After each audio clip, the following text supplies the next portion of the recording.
మాటలను ధ్యానించుకోవడానికి మరి దేవుడి చూపిన ఆ మహాకృపను బట్టి ఆయనకు స్తుతులు చెల్లించుకుంటూ ఈ యొక్క 4వ మాటగా చూసుకున్నట్టయితే మరొక 4వ మాట మత్తయి సువార్త 27వ అధ్యాయం 46వ వచనంలో రాయబడి ఉంది. అయితే మరి యేసుక్రీస్తు వారి సిలువ వేయబడుతున్న ఈ యొక్క సమయంలో ఈ యొక్క మాటను పలకడం జరిగింది.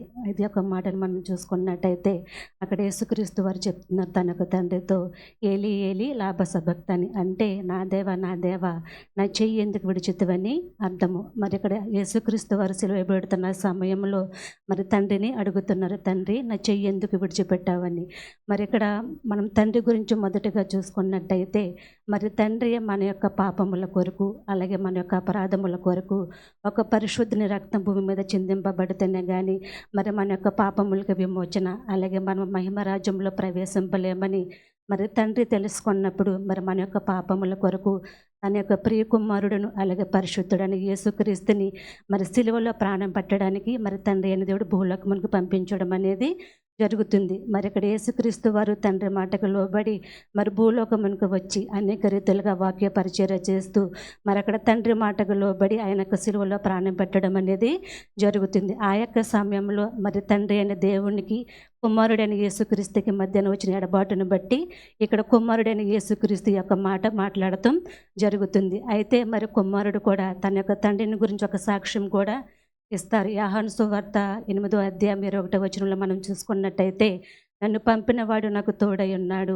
ఆయనకి ఇష్టమైన కార్యం ఎల్లప్పుడూ చేయుచున్నాను గనక మరి తండ్రి నన్ను ఒంటరిగా విడిచిపెట్టలేక ఇక్కడ మరి యేసుక్రీస్తు వారు మాట్లాడటం జరుగుతుంది. మరి ఇక్కడ యేసుక్రీస్తు వారు మరి పేతురు తన నిరునని చెప్పినా బాధపడలేదు, లేకపోతే ఇస్కరియోతు యోధ ఆయన నమ్మివేసినా బాధపడలేదు, లేకపోతే మరి జనసమూహం అంతా ఆ యొక్క సిలువ వేసే సమయంలో అనేక రీతులుగా ఆయన హింసించినా కూడా బాధపడలేదు. కానీ మరి అక్కడ తండ్రి మాటకు లోబడి ఆ యొక్క సిలువలో ప్రాణం పెడుతున్నప్పుడు మరి ఆ యొక్క సమయంలో మరి తండ్రి తనని విడిచిపెట్టడాన్ని బట్టి మరి అక్కడ యేసుక్రీస్తు వారు ఆ ఎడబాటును తట్టుకోలేక ఈ యొక్క మాటను చెప్పడం అనేది జరిగింది. అయితే మరి ఇక్కడ తండ్రి ఆ యొక్క సమయంలో తన యొక్క కుమారుని విడిచిపెట్టగల కారణం మనం చూసుకున్నట్టయితే 2 కొరింథీ 5వ అధ్యాయం 21వ వచనంలో రాయబడి ఉంటుంది.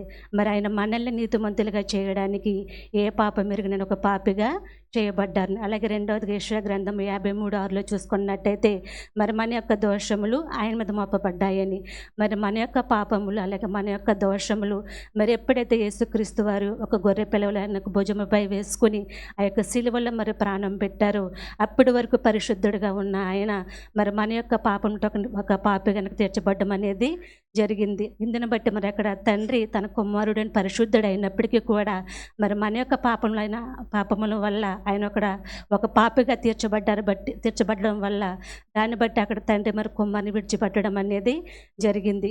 మరి అలాగే అక్కడ తండ్రి మరి తనకు కుమారుడు పరిశుద్ధుడు అయినప్పటికీ కూడా మరి అక్కడ తండ్రి తనకు కుమారుడిని మన వల్ల ఆయన పాపిగా మారాడు కాబట్టి ఆ యొక్క సమయంలో మరి తండ్రి అక్కడ కుమారుని విడిచిపెట్టడం జరిగింది. మరి అలాగే మన యొక్క తండ్రి ప్రభువైన యేసుక్రీస్తు వారు ఒక తండ్రి మరి మనల్ని కూడా విడిచిపెడతారా అంటే మరి ఆయన మనల్ని కూడా విడిచిపెడతారు. మరి ఆదాము హవ్వల గురించి మనందరికీ తెలుసండి.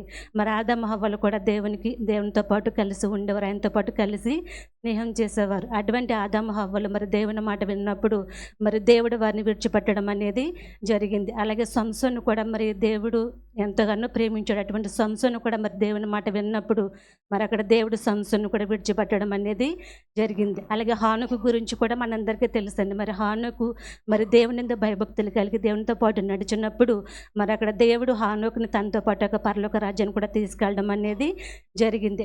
మరి రక్షణలోనికి వచ్చిన మనము కూడా మన యొక్క ఆత్మీయ జీవితంలో మనం ఎలా ఉండాలి ఎలా ఉండకూడదు అనేది మరి బైబిల్ గ్రంథంలో భక్తులను దేవుడు మనకు మాదిరిగా ఉంచారు. మరి మనం కూడా మన యొక్క ఆత్మీయ జీవితంలో ఎలా ఉన్నాం, మరి ఇక్కడ ఆయన మనల్ని చెయ్యి పట్టుకుని నడిపించుకునే స్థితిలో మన యొక్క ఆత్మీయ జీవితం ఉందా, లేకపోతే మనల్ని విడిచిపెట్టే స్థితిలో మరి మనం ఉన్నాం అనేది మన యొక్క ఆత్మీయ జీవితాన్ని మనమే చెక్ చేసుకోవాలి. అయితే మరి మనము దేవుడు విడిచిపెట్టినా మనం బాధపడము, కానీ మనుషులు మరి మనల్ని విడిచిపెడితే బాధపడేవారుగా ఉంటాం. మరి వాక్యం సెలవిస్తుంది కదండి, మనుషులను అలాగే రాజులను ఆశ్రయించుట కంటే యెహోవాను ఆశ్రయించుట మేలు. కాబట్టి ఒకవేళ మనుషులను మనం విడిచిపెట్టిన మనం బాధపడేవారుగా ఉండకూడదు, కానీ దేవుడు కనుక మనల్ని విడిచిపెడితే మరి విడిచిపెట్టే స్థితిలో మనం ఎవరు కూడా ఉండకూడదు. మరి ఆయనకు అనుకూలంగా మనం జీవించినప్పుడు మన యొక్క ఆత్మీయ జీవితము ఆయనకు అనుకూలంగా ఉన్నప్పుడు అటువంటి సమయంలో మనకి ఎటువంటి కష్ట నష్టాలైనా, వ్యాధి బాధలైనా, వేదన దుఃఖమైన ఏదొచ్చినా సరే